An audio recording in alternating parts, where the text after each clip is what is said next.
DA মামলার final রায়দান কবে সেই বিষয়ে যে আপডেট এখন সামনে আসছে, তো সেই বিষয়ে এই ভিডিওতে আমরা একটু আলোচনা করব। যে বুধবার রায় ঘোষণার কথা বলা হচ্ছে বিভিন্ন সূত্র থেকে। তো বিশেষ একটি বেঞ্চ গঠন করেছে সুপ্রিম কোর্ট। তো চূড়ান্ত যে রায়দান সেটা বুধবার হওয়ার কথা রয়েছে। কি আপডেট আসছে না, আপনারা জানেন যে দীর্ঘদিন ধরে চলা এই যে ডিএ মামলা একবার সুপ্রিম কোর্ট তার বকেয়ার 25% দিয়ে দেওয়ার নির্দেশ দিয়েছিল। তারপরেও সেই টাকা দেওয়া হয়নি এবং আবারও মামলা চলে এবং দীর্ঘদিন ধরে শুনানি হয়। তারপরে তো এই বিষয়ে কনফেডারেশন অফ স্টেট গভর্নমেন্ট এমপ্লয়িজের সাধারণ সম্পাদক শ্রী মলয়বাবু এই বিষয়ে খুব গুরুত্বপূর্ণ তথ্য দিয়েছেন। যে কী তথ্য না, সুপ্রিম কোর্টে ডিএ মামলার রায় ঘোষণার জন্য একটি বিশেষ বেঞ্চ গঠন করা হয়েছে এবং এই খবর যখনই সামনে আসে তখনই বুঝতে পারছেন দীর্ঘদিন ধরে চলা একটি মামলা তার চূড়ান্ত নিষ্পত্তি কবে হবে সেদিকে যেমন সবাই তাকিয়ে রয়েছে, সারা রাজ্যবাসী। তো আগামী বুধবার 12ই নভেম্বর 2025 তারিখে ডিএ মামলার রায় ঘোষণা হওয়ার একটি প্রবল সম্ভাবনা দেখা দিচ্ছে।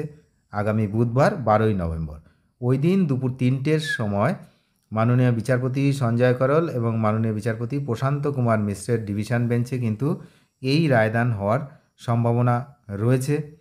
তো এখন বিষয় হচ্ছে যে এখানে মিসেলেনিয়াস হিয়ারিং এই কথাটি কিন্তু দেখা যাচ্ছে, মানে এই বিশেষ বেঞ্চ গঠনের খবরটি ডিএ মামলার রায় ঘোষণার একটি বড় ইঙ্গিত। এবং কর্মচারীরা তাদের সংগঠনের যে কর্মচারীরা তারা মনে করছে যে দীর্ঘদিন শুনানি হওয়ার পর সাধারণত রায় কিন্তু রিজার্ভ থাকে এবং রিজার্ভ এতদিন ছিল, এর মাঝখানে আপনারা জানেন যে পুজোর ছুটি ফুটি এগুলো ছিল।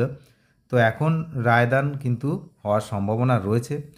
যেহেতু এই মামলায় দীর্ঘ শুনানি যে পর্ব তা ইতিমধ্যেই শেষ হয়েছে এবং বিচারপতিদের নামসহ বিশেষ বেঞ্চ গঠনের তালিকাও প্রকাশিত হয়েছে, তাই তারা আশা করছেন যে ওই দিনই কিন্তু চূড়ান্ত রায় ঘোষণা হতে পারে।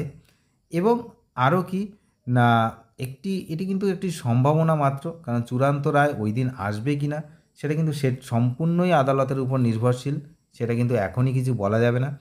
তো কিন্তু বিশেষ বেঞ্চ গঠনের পর কর্মীদের মধ্যে যে একটা আশা সেটা কিন্তু দেখা দিচ্ছে। এখন দেখার বিষয় 12ই নভেম্বর রাজ্য সরকারি কর্মীদের জন্য কোনো সুখবর আসে কি না সেদিকে তো আমরা নজর রাখছি। তবে দীর্ঘদিন হলো এবার রায় ঘোষণা হয়ে যাওয়া উচিত, তার কারণ এই রায়ের ওপরে নির্ভর করছে অনেক কিছু। যদিও সুপ্রিম কোর্টের রায় যাই হোক না কেন টাকা দেবে রাজ্য সরকার, সুতরাং তারা যত সময় না মনে করবে টাকা দিচ্ছে তত সময় কিন্তু কেউ ডিএ পাবে না। তার কারণ এর আগে যখন একবার রায় দেওয়া হলো টাকা দেয়নি, উল্টে আবার সেটা নিয়ে সুপ্রিম কোর্টে এই যে মামলা চলল, তো টাকা তাদের হাতে। এবং সুপ্রিম কোর্টের যে কন্টেম্পট ফাইল হয়েছিল যে দেয়নি তার জন্য, সেই মামলারও কোনো খোঁজ খবর নেই, আপনারা বুঝতেই পারছেন। তো একটা রায় যদি না মানা হয় তার বিরুদ্ধে যে কন্টেম্পট ফাইল হয় তার জন্য যে শাস্তি হয় সে সমস্ত কোনো শাস্তি ফাস্তি কিছুই দেখতে পেলাম না আমরা। যাই হোক, তো এক্ষেত্রে পরবর্তী সময়ে যদি রায় হয় রাজ্য সরকারি কর্মচারীদের পক্ষেই রায় হবে, এটা স্বাভাবিক। তার কারণ হচ্ছে এর আগে একাধিকবার এই রায় সরকারি কর্মচারীদের পক্ষেই গেছে, তো এবারও যাবে সেরকমটাই আমরা আশাবাদী। কিন্তু তারপর কি হবে, তারপর রায় পাওয়ার পর টাকা পাবে কি পাবে না সে কিন্তু সবই সময় বলবে। অনেক ধন্যবাদ শেষ পর্যন্ত দেখার জন্য। চ্যানেলে নতুন হলে অবশ্যই চ্যানেলটিকে সাবস্ক্রাইব করে সঙ্গে থাকবেন। Thank you.